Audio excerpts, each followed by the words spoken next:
In case you need help being convinced about who to vote for governor in Nevada this year, I wanted to give you this information.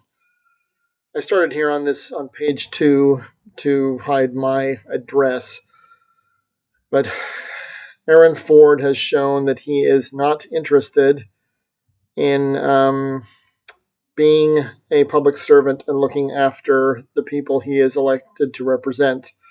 With this personal, albeit anecdotal, example. As you can see from the document here, on 11 October 2021 at around 9 p.m., a tree fell on my car at this location, which is state property, and caused almost $3,000 worth of body damage. Here's a summary of what happened and the information that I had at the time that I filed this. And here are some photos of the tree. And I don't have a photo of the tree in this report and its actual extent, but you can see that the tree was a fairly large tree that blew over in a storm. Here's photos of the damage, and then the police officer who responded. And then here's a picture of the car the next morning. So the photo at the top there was taken somewhere between 9 p.m. and 10:30, which is when I finally got off of the location. And the picture at the bottom with the vehicle without the tree on it was taken just after noon the following day. I have never seen a tree removed from campus this fast. This is, 15 hours after the tree fell over? The tree is completely gone. We have trees fall over all the time. Usually they have to call a contractor, bid it out. And this just screams cover up. Because I couldn't move the car. I mean, you can see in the top picture the tree has pushed it all the way to the ground and is holding the car down. So by the time I got to campus after noon the next day, the tree was completely gone, and you can see in the bottom photo evidence of the sawdust and from them it's all completely gone. The tree is gone. And I've never seen them this efficient before. Just for grins and giggles, so you see that I'm not being absurd. This is the actual repair estimate, and as you recall, I was asking for less than half of this money. So now we're going to pull up the next document that's relevant. So here's the response from the state, and again, I've hidden the top of this to hide my address. But apparently, to summarize, the state's not responsible for any damages to the car.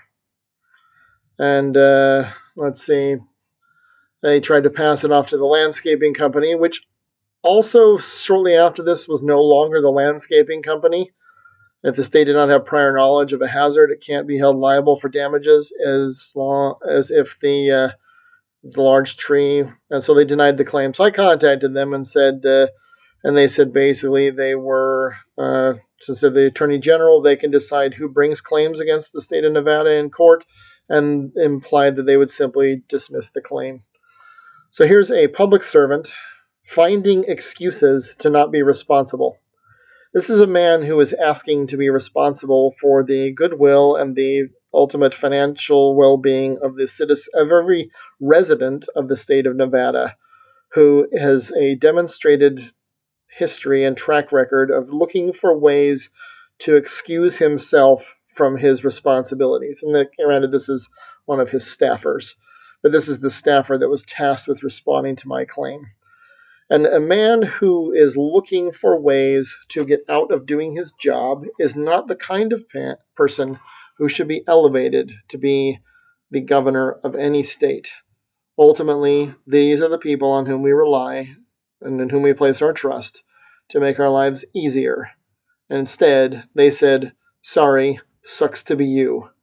And so I think you should send him that message in November and say, sorry, sucks to be you. Don't worry, he'll find another job.